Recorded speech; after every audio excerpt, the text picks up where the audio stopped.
welcome into the Delco Duo. We're solving all of your problems. I'm Monica Ryan. This is Jenna Miser. Good evening, everyone. Thank Yay. you so much for spending a little bit of your weekend with us. As always, the Delco Duo is here to help you solve all of your issues. So if this is your first time watching and you're wondering what is going on, what happens every week is our viewers, you at home, you send us your problems. It can do with love, coworkers, neighbors, any sort of relationship, or maybe not even a relationship. Not a relationship, just a problem. Just a problem. And we try to solve it for you. We give you our 2 cents. Or just give you a little bit of advice. Whether you take it or not, that's up to you. But sometimes I think people just need to talk it out. So we do that and we help you. But first, we're going to start with the debrief. And I wanted to kind of go back to last week because I felt like we real quick kind of touched on this really important topic of love language. Right. What it is, what it means, and what it can mean for your relationship. So I Yeah. was like, let's talk about this again. Because I think when you discover what your partner's love language is, a lot of your issues can be resolved Sure. quicker. And some people were writing to us and asking, okay, can we talk a little bit more about the 5 different love languages? Right, because you're with your partner, and sometimes you're like, I don't understand. I don't understand what this person wants, what they need, and it's sometimes as simple as what their love language is. This is what they need, and you did this in pre-Cana before you got married, Right? And I remember you came into work and you were like all about it. You're like, you'll never believe. It's so interesting. It And is. so there's 5 different love languages. You can see them here. We have acts of service, receiving gifts, quality time, words of affirmation, and physical touch. Okay. So everyone, according to this theory of the love languages, falls into one of those categories of how they want to be loved. Well, and then also what's interesting is we took the test, and you fall Yes, into. there's a quiz. It's an online quiz. I'm sure I you love can find online. More.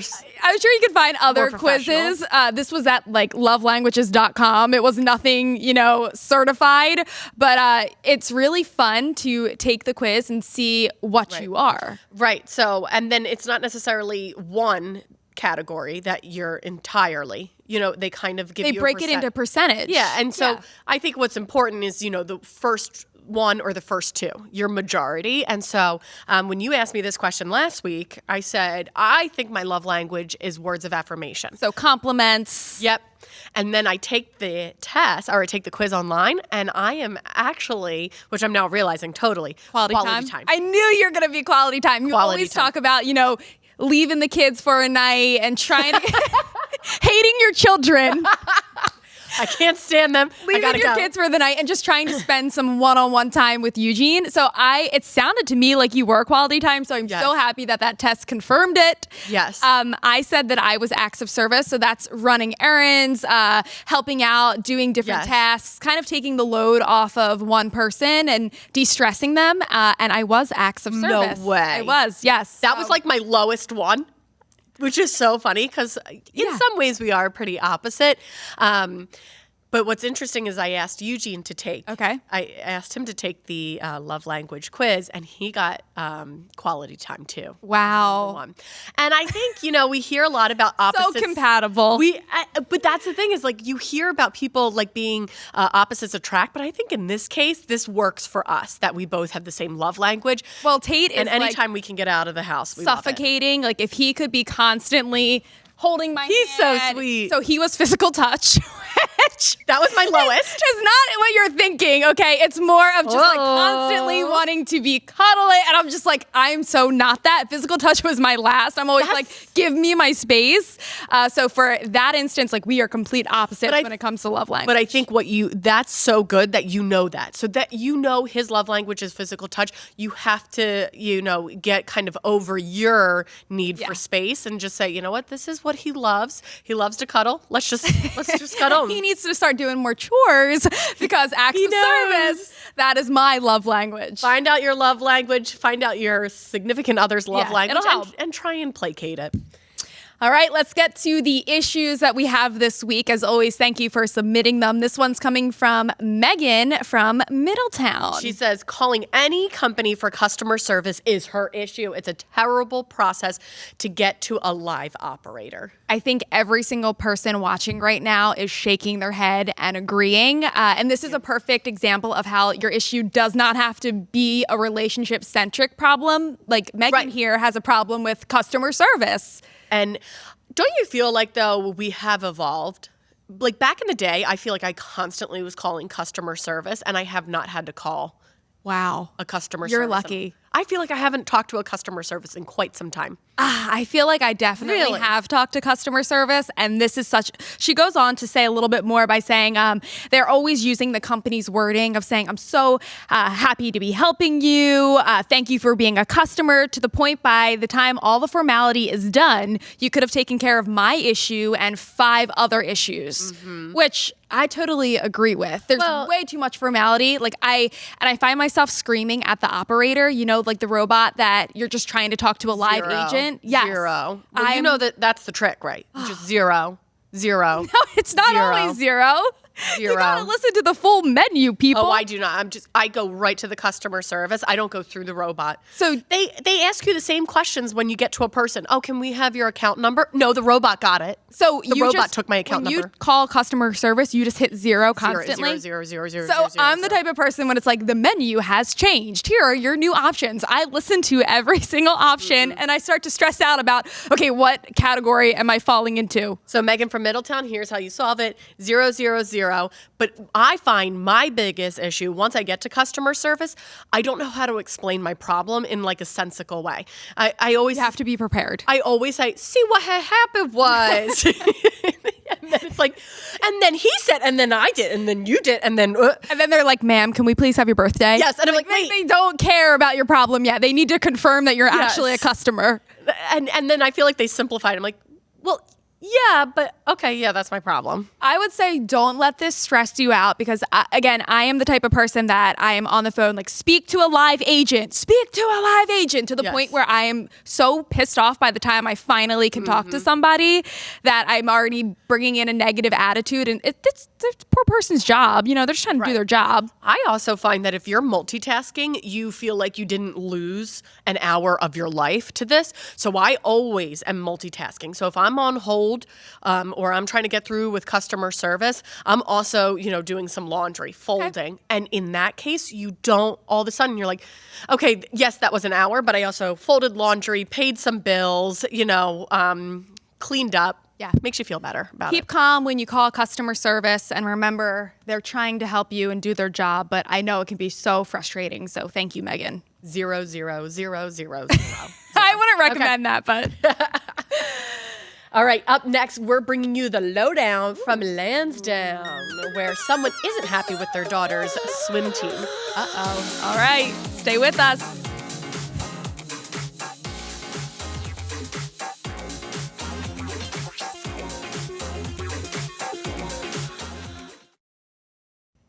So hopefully you gave your love language some thought. Our director, Steve, said his love language is alcohol. So he said he hasn't taken the test yet, but he thinks alcohol would be his love language. So that's like the 6th option. Yeah, maybe that's the 6th one that can be added. So whoever made up the concept of love languages, hopefully you're watching. I'm sure if they redid the quiz, that's my love language, actually. I agree with you, Steve. Or mozzarella sticks. Mm-hmm. So we usually like to dress it down a bit for Delco Duo. We're not in our usual morning news dresses. So we usually bring like a change of clothes for this, and unfortunately, I did not. So this is a shirt that I just literally had like in the back of the weather center. You're so sporty. I'm not sporty at all. Look at it. It looks like we're running and we're biking and we're running again. And I'm not trying to be like a commercial for it, but this is the National Brain Tumor Society. I was in one of their walk runs, and I definitely walked and ran like a little bit, but so not meaning to be like an advertisement, but I didn't have anything else to wear. Well, it's perfect that you're wearing something sporty because our next issue Yes. has to do with sports. So let's take a look here. We're hearing from Luke from Lansdowne. Yes, my young girls are on a swim team, and their coach made them swim 20 laps as punishment for playing in the sand at a swim meet the day before. Is there sand at swim meets? Do some, like some of these swim clubs have like fun things for Like kids. volleyball courts, or Right. even they have, jungle gyms with like sand at the Okay. bottom. I totally see this. Swim meets are long, and you are only involved in When it's your time to swim. when it's your time to swim. Or it's your stroke or whatever category it runs in. These are young kids. I don't see any problem. When you get to a high school level swim, Then yes, it's different. You are a part of a team. They need to be standing there watching their teammates, rooting them on. But at this point, we've all seen swim meets. Parents line the sides. There's nowhere for kids to really hang out. So you might as well just go over and play in the sand until your race comes up. Never I miss can totally your race. picture you playing in the sand. And he also says they were tired and upset when they told me. So, obviously they're tired. They just swam 20 laps as punishment and they're upset. So, he does say they're young girls. This is going to shape how they feel, I think, about coaches, how they feel about sports, how they feel about swim. They're not going to like it. No. I think that this is so ridiculous for young kids to be punished like this. The coach definitely needs to talk to them and say, we don't play while our other teammates are swimming, if that's the kind of coach you want to be. Well, my only thought is maybe they got really sandy. And then you're jumping in the pool. And then they couldn't get back in the pool. I mean, I can't understand why this would be a major issue. Also, if maybe it's a younger coach who's really trying to make a name for themselves and they want their team to win and not look unprofessional by having some of its members playing in the sand. I totally agree with you. Because when I was on swim team, I had very young coaches that were like college kids. There's my time. There it is. Broomall's Lake. I loved my time, but I had Don't worry, I was on swim team as well, Monica. Look at your swim cap. Look at that silver swim cap. That's why I hated it so much. You hated the swim cap? I hated the swim cap. Like, you guys, is this a professional photo? We would have a professional photographer come and take all of our... That is not a professional No, photographer. that's my mom on a Kodak. So you were Springhaven. I was Broomall's Lake. Super Delco. I loved swim team, and our coach was amazing, but he was a college student, and when you're at the college level, you're so invested into the sport and you love the sport. So when you see someone disrespecting the sport, that's probably why the coach at the time felt like, I need to show these girls what it means to be a part of a team. But, if you're talking like 7-year-old kids. Right. I don't even know how old I am in that photo. I look super young. Never tell But kids' ages. My coach, his name was Chalky. Rest in peace, Chalky. He was an older man and he was a great coach. I just was not into the sport. I just did not enjoy swim team. I only did freestyle. My sisters were very into butterfly, but we're just convinced it was a way for my dad to golf and just drop us at the swim. Drop you at the drop swim club. us at the swim club. Waste an hour or two. Yeah. What I would suggest is 20 laps is excessive. Yes, if the coach made them swim like 1 or 2 laps extra, that's understandable. He's trying to show them. But I do feel like 20 laps is excessive for young girls and young boys. I would talk with the coach, also hear his side. We are talking about kids who were upset about the situation. You want to make sure, really, was it 20 laps or was it 2 or 3? Right, they're extra? just being dramatic. Are they being dramatic? Okay. Talk with the swim coach, and then if he's like, yeah, I made them swim 20 laps, that's not okay. It's always so hard, that delicate balance between being a parent and like talking with the coach versus having your child talk with the coach. Yes. There's some parents who are way too involved, and when they start screaming at the coach, then it's cringing for everyone. Never scream. Talk. All right. Well, hopefully that doesn't happen again. And, maybe everyone's learned something from this, Yes. the coach and the girls. Because we loved swim team. I loved swim team. I didn't. I was not a swimmer. Swim caps, not for me. All right. So we were just talking about golf, and coming up next, how long is a game of golf? One of us has an issue with the sport, and we're going to talk about it after the break. Stay with us.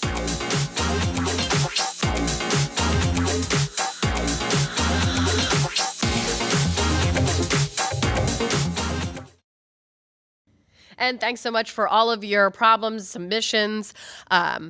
Delco Duo at phl17.com, or you can do it to our Instagram, Twitter, Facebook, DM us. But now it's our turn.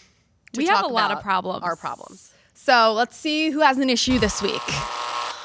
Meisner needs an advisor. Uh-oh.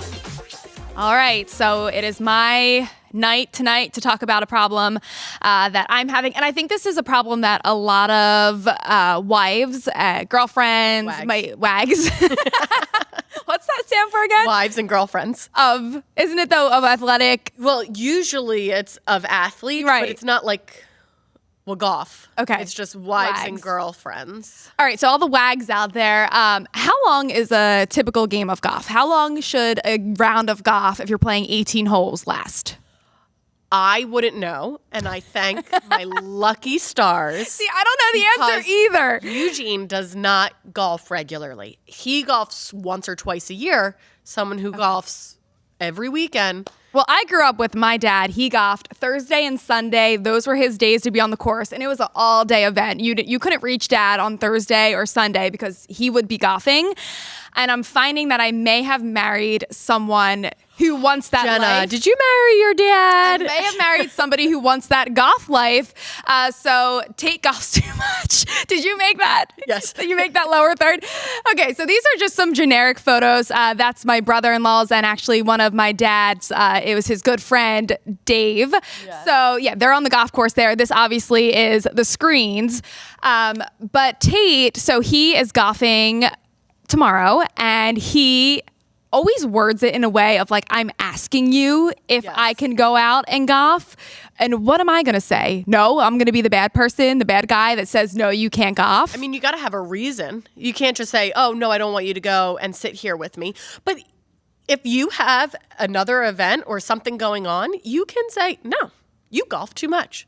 Or I just don't understand why it's got to be 18 holes. Like, why?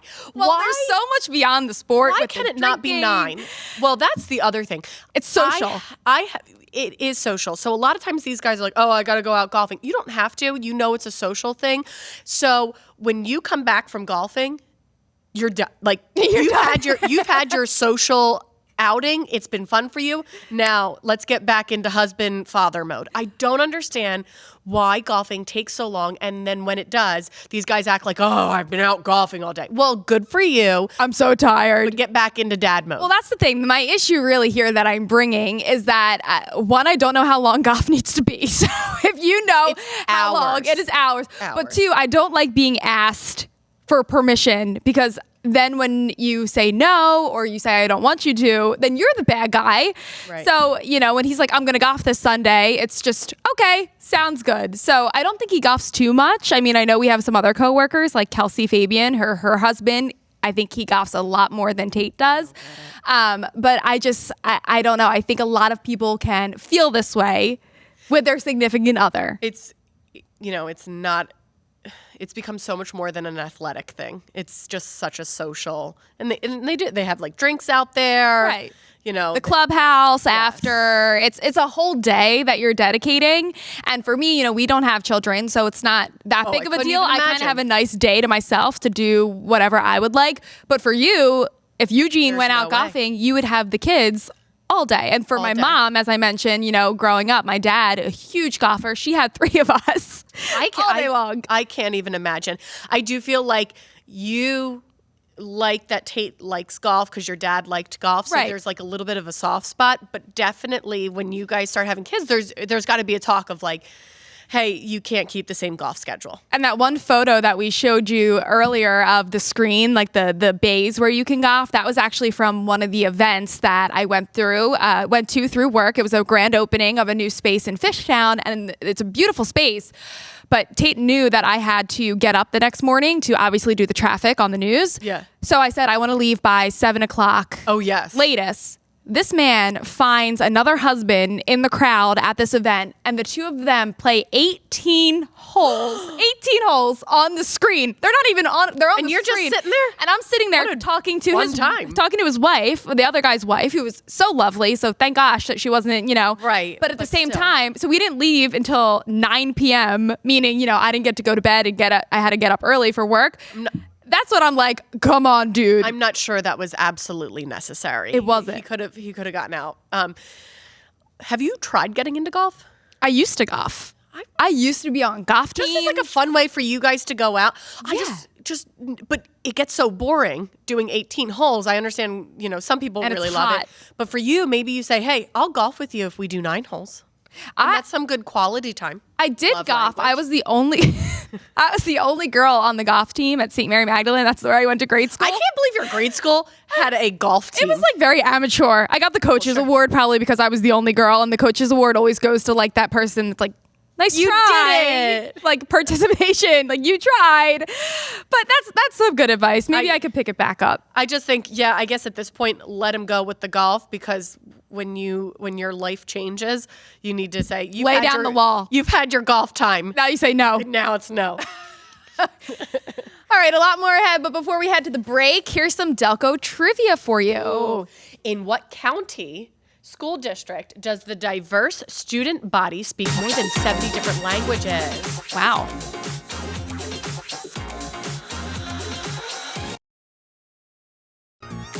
Can't tell if this was an easy one or not, but in what county, school district, does the diverse student body speak more than 70 different languages? The answer, Upper Darby. Wow. And Upper Darby School District, according to the school district, they have over 12,000 students. It's a ginormous school district, and the students there are from over 60 different birth countries. They're leading to the 70 different languages. That's incredible. That's so amazing. So proud of Upper Darby. That's such a cool fact. When you asked me this question, I knew it right away, not in the fact that I knew offhand that they spoke 70 different languages. I just knew Upper Darby was ginormous. such a big school. And so I kind of figured it had to be one of those large schools. But that's a college. There are colleges much smaller than that. Yep. So you got to Yes. be proud of yourself if you're hailing from Upper Darby High School.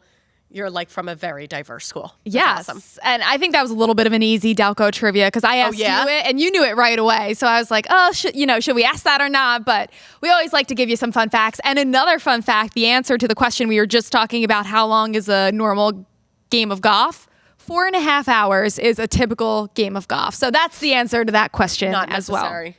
That's way too long. But I always think it's so funny when we talk about some of these large high schools in the area, always knowing like Upper Darby. I don't know how I would have done in a large high school like that. Talk about like, what is it? Small fish in a big pond? Yeah. It's normally the opposite, a big fish in a small pond. Right. But you would disappear. You wouldn't exist. I know, but I think, some students love it though, and they excel in this like big pond. Well, then I think they're used to it when they get to college. When the two of us got to college, coming from all girls school, it was kind of. And I went to a big state school, and so did you. Yeah, so it was kind of shocking to be in such large classes. So they benefit from coming from such a big school district. Right, and you kind of know the ins and outs of how to stand out. But that's crazy to me, Upper Darby, and like even when you drive by there during lunch, and there's just like all these kids all over, and you're like. Oh my gosh. Right. It's very, very impressive. So as always, thank you so much for submitting your issues. And I just wanted to remind people that the names and the places we use, they are all fictional. Obviously, we did not mention that off of the top of the show. So the issues are real, but the names and the places are not. Yes, if they were real, there would be way too much alliteration. So you don't have to name your child after the town you come from. So yes, we give you totally anonymous names and town names, but you can email us delcoduo@phl17.com. We got our own email, people. Yes, and we got a thank you. show and our own email. People are sending us emails and we do actually read them. I know sometimes you just think it goes to like a black hole, but no, we're reading your emails. You can find us on social media as well, and just let us know what you're dealing with, and we would love to help you. Yes, let us know what your problem is. We'll try and help you any way we can. Thanks for tuning in to this week's Delco Duo.